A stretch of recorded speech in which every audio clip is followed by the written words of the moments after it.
Welcome to the Capes of Kamloops podcast. I am one of your hosts, Zach. And I am your other host, Kyle. And today we are joined by music teacher, Steve Weisgerber. Hi, thanks for having me on here. Thank you very much for coming on. How are you doing? Doing great. It's been a great start to the school year, and we're really working hard all throughout the semester, and it's been nice to have a good break, but we're ready to get back at it again. Nice. Very nice. Yeah. So why don't you tell our viewers and listeners a little bit about yourself and your position here? My name's Steve Weisgerber, and I'm a music teacher of now my 20th year. I teach at Westside Secondary School. And I absolutely have a passion for passing on the joys of music to young students. Awesome. Yeah.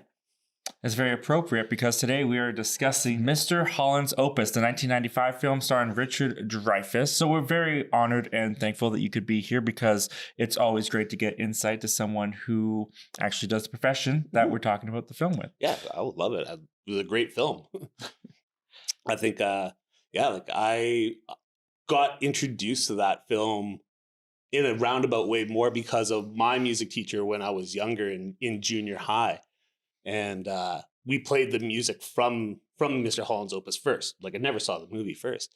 And then from there, after we had learned the music in class, I think he wheeled in the old VHS player there, and we got a chance to watch the movie. And that was my first exposure to that. And when you're a student at the time, you're just like, yeah, movie day. This is awesome. Way to go. Right? Don't have to do anything extra today.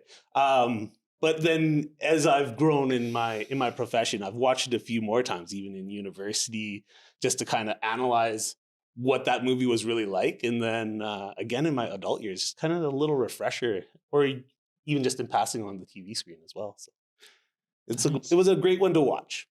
Do you remember how it was listening to the music and then going to watching the movie and hearing the music in the movie? Because when you get that visual medium, it kind of changes the perspective and changes your thoughts with the music a lot of the time. So did you have that kind of experience? I think because what we really focused on was the big opus at the end is what you got to learn.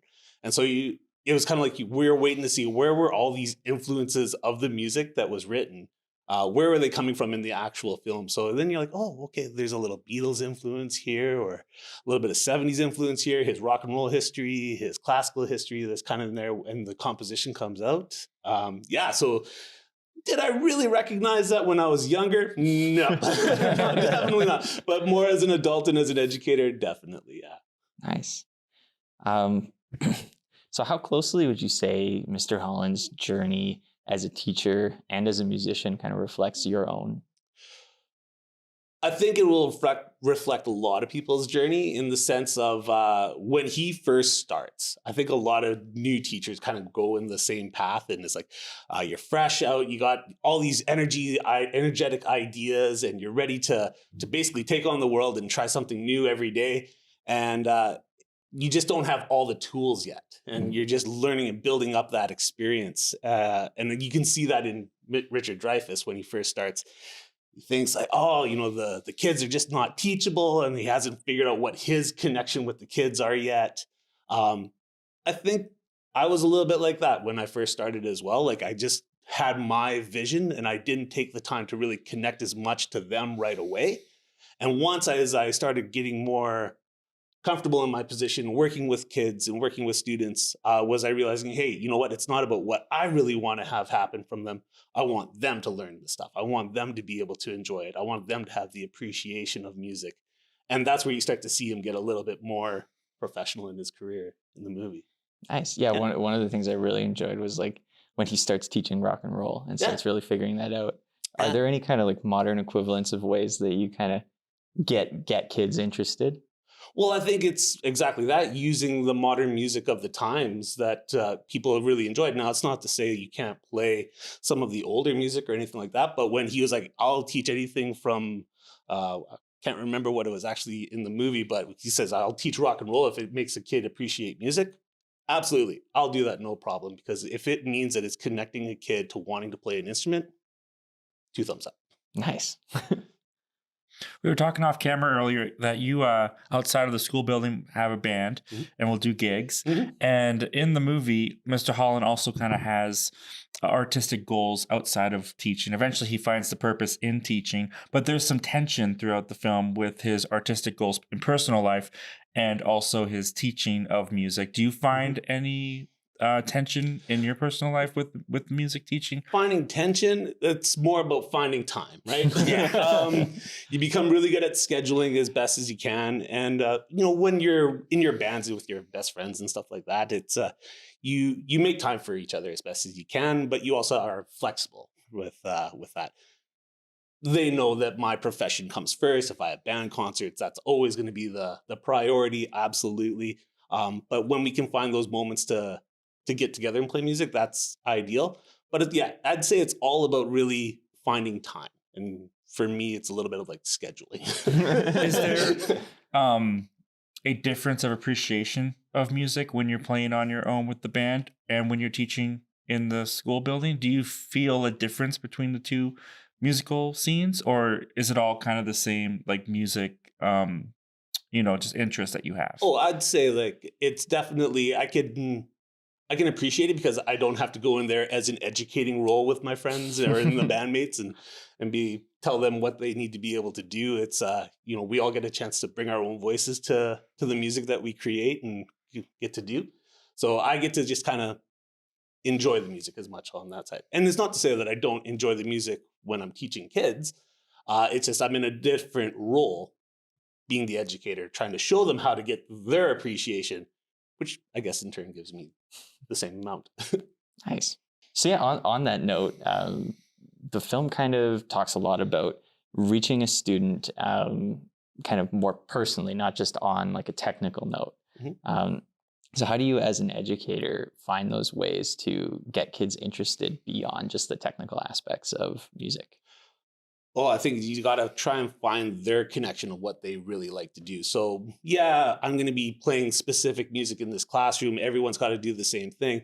But it's how do you take those tools in order to go learn your own music, create your own music, or even if you just want to replicate something else that's along the way, you just got to find time to connect with them. Be like, what do you like to do as a percussionist? Well, I like to drum rock and roll. Hey, let's show you a few things that we can do here. Did you know that you could do this rock beat to this song that you might know? Oh, yay. That's fantastic. Nice.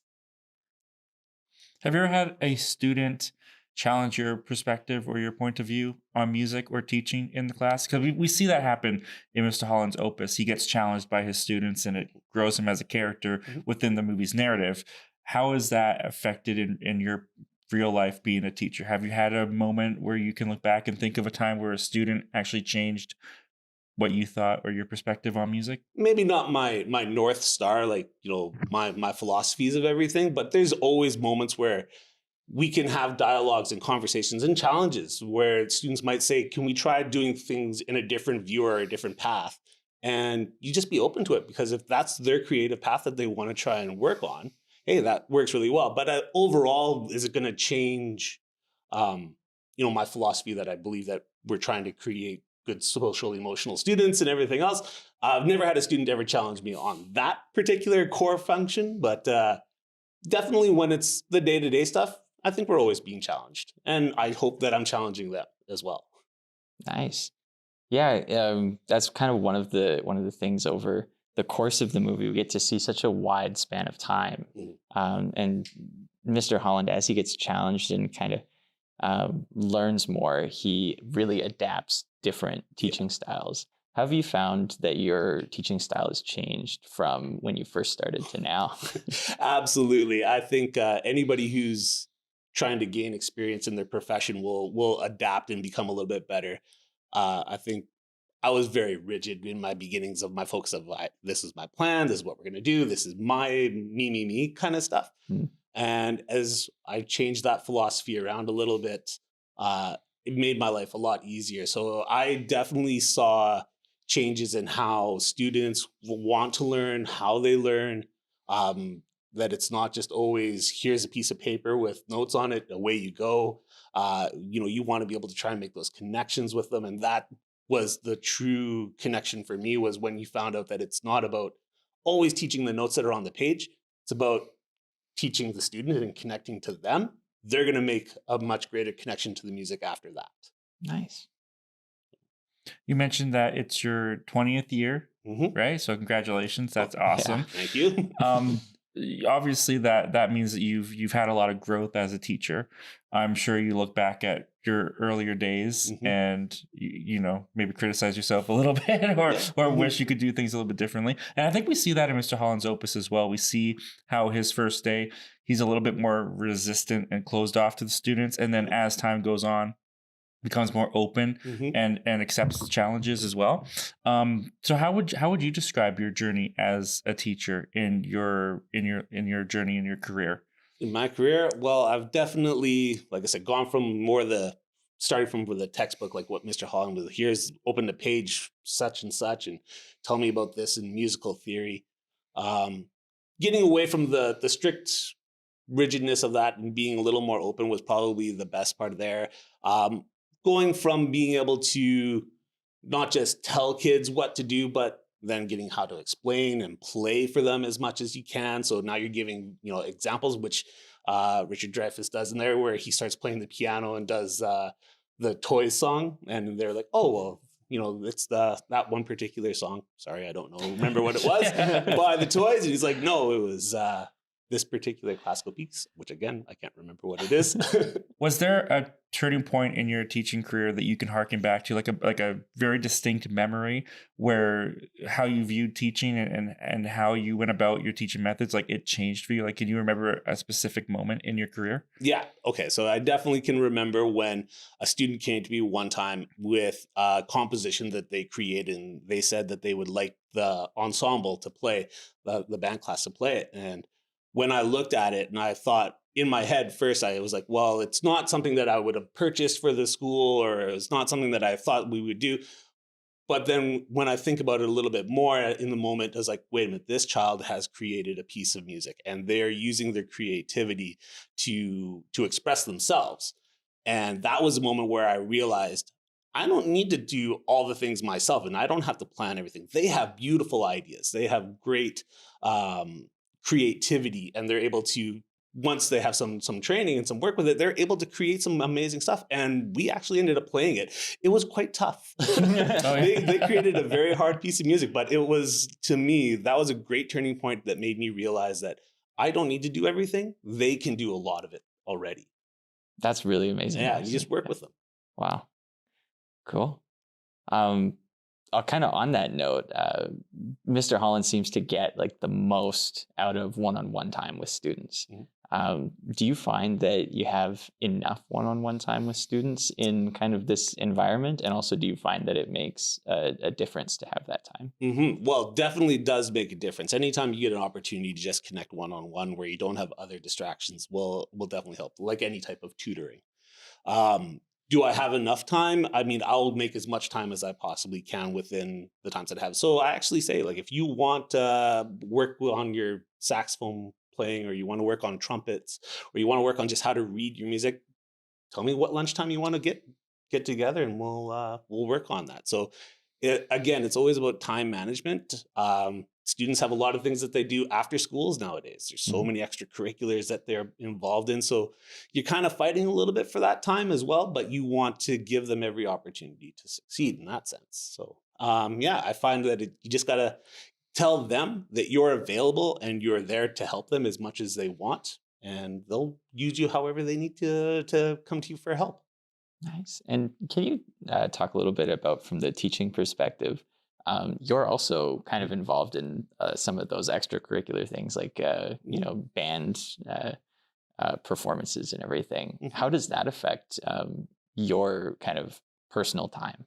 Yeah, and like I said earlier, kids will always have their extracurriculars, but part of being in music is being able to do those nighttime performances for your families and for your community that's around you, and which is a really important aspect of connecting with your community, saying, hey, we're Westside Secondary. We would like to play some music for the area. Please come out and listen. So we have those things, and we want to really promote that as much as possible for the kids to be out there, which does take up time for teachers after school. And I know that my wife has been to her fair share of student concerts, and it's really a good opportunity to use your outside time for that. But I don't have children at home for myself that might take up that extra time, and I know that many teachers do have their families at home that they have to put their time towards there. It does make a little bit of a challenge. Again, all about scheduling time. You're telling me being an adult is like about scheduling? Times is the agenda that you learned when you did agendas when you were a little kid in elementary school. It still sticks with you. I need one of those again. Sorry, I screwed that up.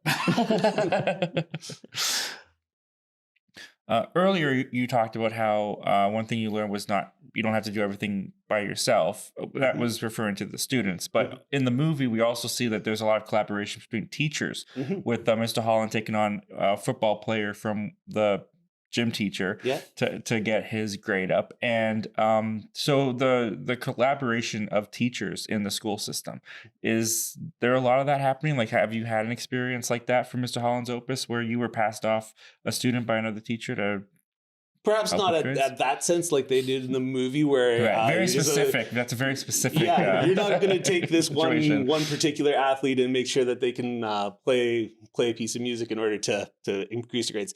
No, I haven't had any like collaboration that way where a teacher's asked me to do something along those lines. Plus, our system's a little bit different than our neighbors to the south. But definitely there is a lot of collaboration. I can recall times where I would trade classes every once in a while with an English teacher. And that English teacher might be doing poetry in their class, and they want to then work on song lyrics. So, well, what do? I go in and I talk about song lyrics, or I try and show them how to make some simple music that they can put their own lyrics towards.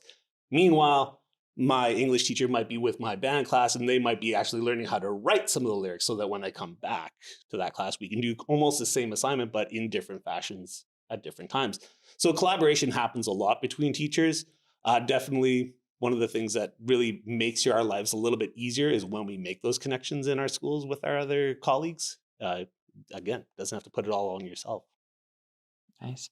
And if I could slip in another surprise on you here. You mentioned that there's some differences between the U.S. and Canada's school systems, obviously.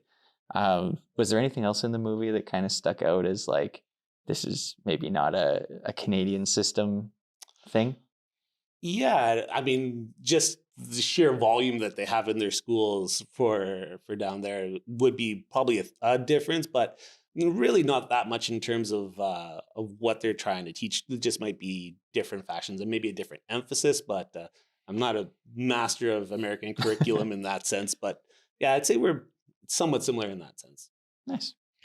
One of the things I really liked about Mr. Holland's Opus was the passage of time and the changes that came with the passage of time that Mr. Holland would have to then deal with in the classroom. Obviously, 20 years in the school system, you've probably seen a lot of changes. There's probably been a lot of like technology coming in must have been a huge one. Absolutely. How would you describe the changes you've witnessed over your time as a teacher? And do you think the changes for the most part have been beneficial or detrimental to the students? Well, my change is definitely my gray hair over time. I would say, as technology is changing, we always have to be responsible in how we react to technology as it's been advancing so quick, and trying to keep up with it and making sure that it's used responsibly in our classrooms. That's probably the biggest change that I've seen over my teaching career, to the point where we have AI that we're now thinking about. We're worried about how that's being integrated into our classrooms as well, and what are the influences on our students and so forth. So that would probably be, I think, the top of my list is what was the biggest change? Probably technology. However, I'd say like just technology and the musical instruments have definitely improved in what we are able to do. they're manufacturing things a lot easier for students to be able to pick up an instrument. So that's a lot nicer as well. Did you find that your teaching method or like your the way that you went about teaching the students changed dramatically when technology advanced and was introduced, or do you try to stick to the same kind of method regardless of the advancements? I mean, I do like technology, so I try and keep up as best as I can, but there's so much that I can't keep up with along the way. Right. Musically, I try and keep up with all the instruments, new types of keyboards and different types of sound productions and so forth. In terms of social media, not as much. That was never my thing. I'm curious what you would say is the most significant or maybe like the coolest change to an instrument through technology. Like what's something that kind of just made you go, whoa, we can do this now? Well, for me personally, I would say like just be going from valve amplifiers for guitars to solid state to now just digital boards where my poor back doesn't want to carry around those big heavy instruments and that heavy equipment anymore. So yeah, the days of having to lug around a big Marshall stack or something like that to a show and then being able to just play off of a digital board is a lot easier physically. So that was my personal enjoyment of changing up technology. That's so fair. You kind of see the same thing in film. All those old tungsten lights that are super heavy are starting to get phased out by newer LEDs. And I'll tell you, my back definitely appreciates it. So in the film, there's a subplot where one of the students, and we touched on it, the football player has to come in and figure out an instrument. Mm-hmm. What kind of things do you consider when a student is looking at what to start playing? I think the first thing you got to do is give them as many different opportunities to try something different or experience something different, or at least just try and learn what those instruments are, and let them they'll gravitate to what they're gonna enjoy pretty quickly. If they're like, well, I don't particularly like buzzing my lips together to play a trumpet or a tuba, maybe I want to gravitate towards something like percussion and be able to play drums and mallets and all these other things. Or maybe they want to be able to play a saxophone, or maybe they have particular musical genres that they already enjoy and they know that, saxophones are used a lot in jazz music. So they want to play that type of instrument. You just got to give them as many opportunities to explore. And the first month of music teaching is usually pretty slow. It's just try and make your sound on this instrument and on that instrument and what works really well. And if someone wants to change, hey, if that's your passion, go for it. Switch to something different if that's what you want. Nice. Do you think it takes a lot of patience? It takes a lot of patience. It takes a lot of perseverance for the students as well. So patience on our ears, on their ears, on parents' ears. But perseverance for them is definitely a key aspect for learning a new instrument. And it'll definitely pay off down the line for them as well by being able to learn that perseverance. Nice.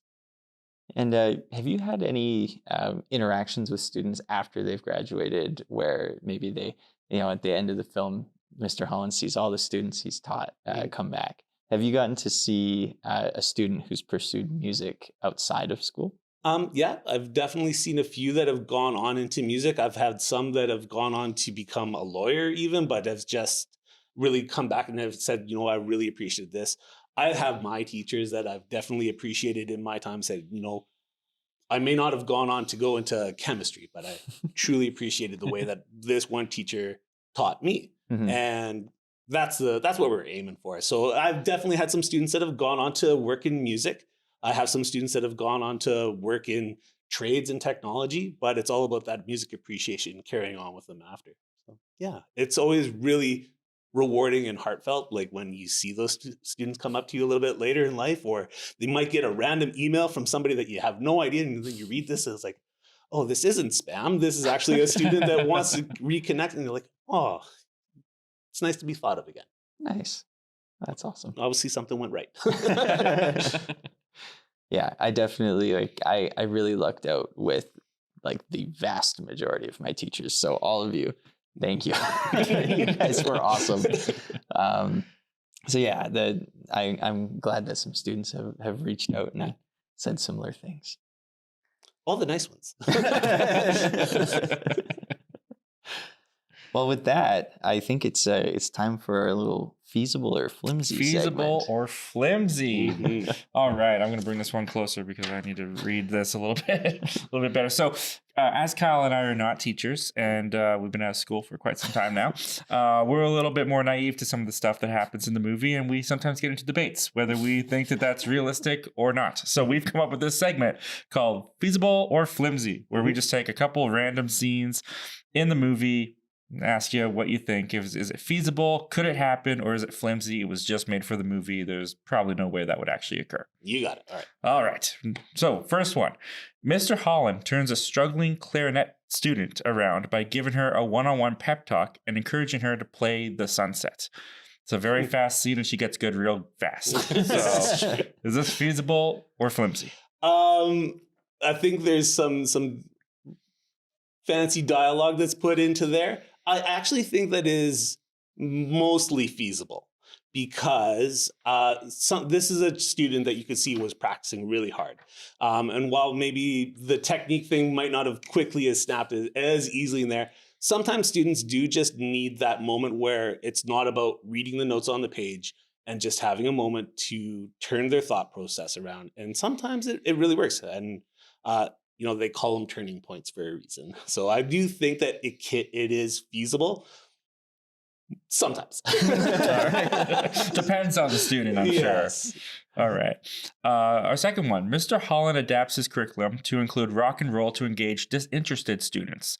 Is this feasible or flimsy? Is this kind of curriculum flexibility realistic in a typical school setting? Or do you have to stick to the books, have to stick to the curriculum that you have? Can you move it around the way that he does? I think the beauty of our curriculum is the fact that we do have that flexibility. And I've definitely used rock and roll or anything that I need to captivate students to wanting to play their instrument. That is definitely feasible. In fact, I'd probably say it's common practice. All right. Nice. Good for Mr. Holland's Opus. He's doing well so far. All right. The school's football coach dismisses the music program as unnecessary, questioning its value entirely. Is this feasible or flimsy? Have you faced that kind of interdepartment tension or skepticism between another classroom?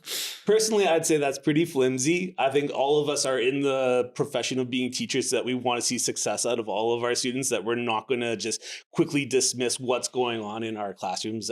We're pretty good with our autonomy, making sure that we are supportive of all our colleagues. So I'd say that one's pretty flimsy. All right, that's good to hear. Yeah. That's really good to hear. All right, last one we have here is Mr. Holland manages to compose music at night after teaching all day and raising a family. This is perfect for you because feasible or flimsy, can music teachers realistically find time for their own creative work?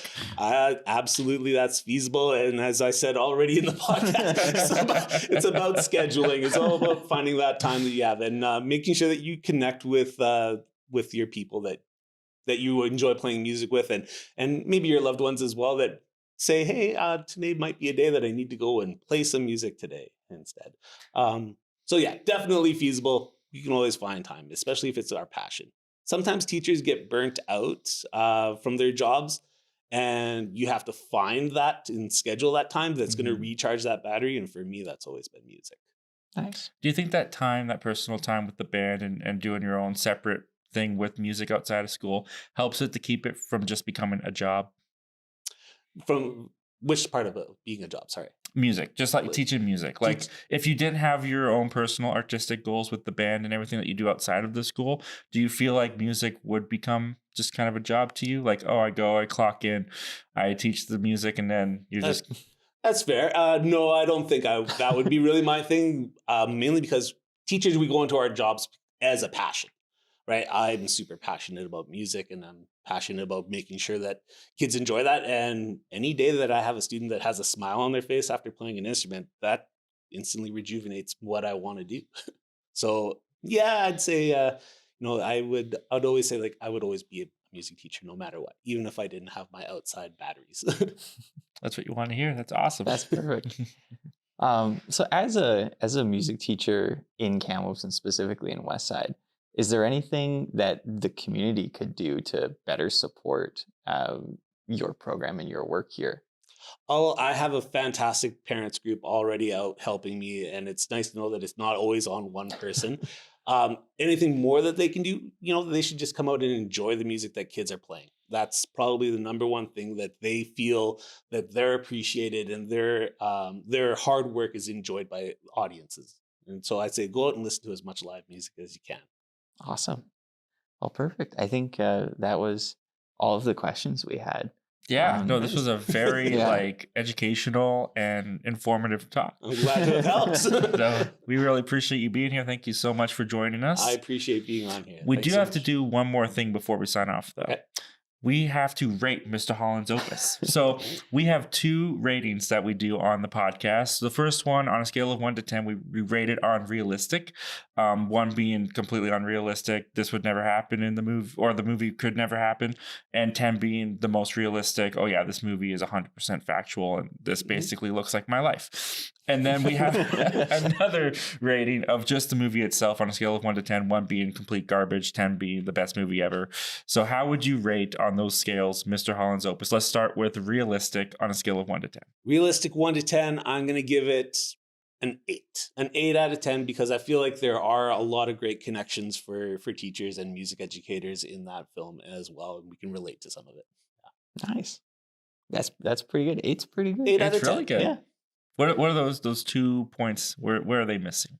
What are those? What keeps it from being a 10? What It's keeps so it, well, close. there's definitely some of those moments, like we talked about with feasible or not feasible in the sunset. It doesn't happen as quick as it happens, right, on the screen.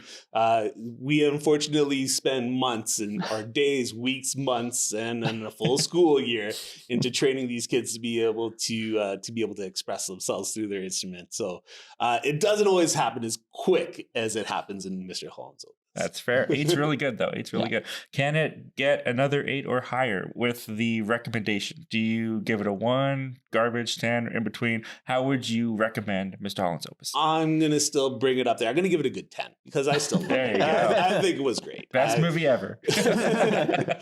It's still in my collection. Yeah. That's awesome. I'm really glad to hear that. We've actually had like a lot of success finding people who don't just work in the job that is portrayed, but actually like enjoy the movie, which we were really not expecting, or at least I wasn't expecting going into this. I was like, hopefully we pick a good movie that they like. And now Hopefully one. We get one that's good. Yeah. But no, I'm really glad to hear that, not only is this movie quite accurate and also a really good movie. Like I personally really enjoy it as well. But it's a movie that you really enjoy and hold very closely.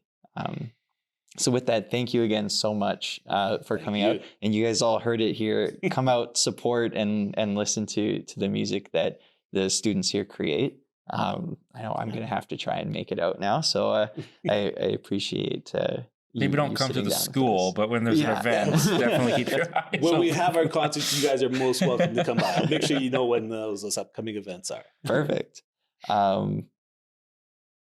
I guess social media. What? Yeah. Oh, yeah. Yeah. Plug us. Do your plug. It's been a long time since we've. You can leave that in, Brad. It's totally So thank you so much again, and thank you to our audience here for coming out and listening and watching. If you'd like to interact with this podcast at all, you can find us on Facebook and Instagram at Capes of Kamloops on Facebook and capesofkamloops.pod on Instagram.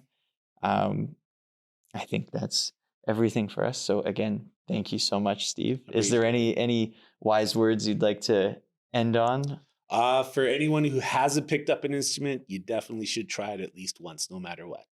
That's my last piece of information. Perfect. I got Smoke on the Water on the guitar. Hey, great way to start. I picked up my brother's guitar last week to see if I could still do it, and it's rusty, but it's there. Yeah, awesome. Good job. Thank you. I do all right on Guitar Hero.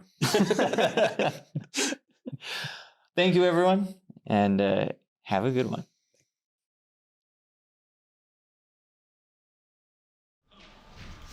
All right. Hello, everybody. Woo. Welcome. Yeah. All right. Yeah. Go ahead. All right. Yeah. Welcome to the screening of Mr. Holland's Opus, brought to you by the Capes of Kamloops podcast, supported by TELUS STORYHIVE. My name's Zach, and this is Kyle. We're the hosts of the podcast, and this podcast is to celebrate our community and our local heroes working in it. by showing their professions on the big screen.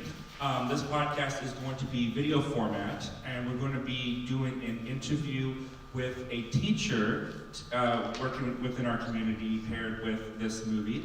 That podcast will be coming out next spring, though. It'll be available on TELUS Optic TV, YouTube, and Spotify, so keep your eyes open for that. And with that, I'll pass it on over to Kyle. Thanks for coming out, everybody. Along with tonight's screening, we're also taking donations, and a lot of you have already donated. Tonight's screening, the donations are going to the ARC Foundation, which provides inclusive materials for teachers to use for students in their classroom. There was a cash box in the lobby. It's now in here. If you would like to still donate by cash or electronically, come find one of us after the show. Also, if you or a business or organization would like to financially support the upcoming Capes of Kamloops screening events that we have, that you can also look on. We have flyers out there that have all the upcoming events on if you want to keep track of what will be screening when. We are looking for sponsors for the podcast always, so please come talk to one of us in the lobby.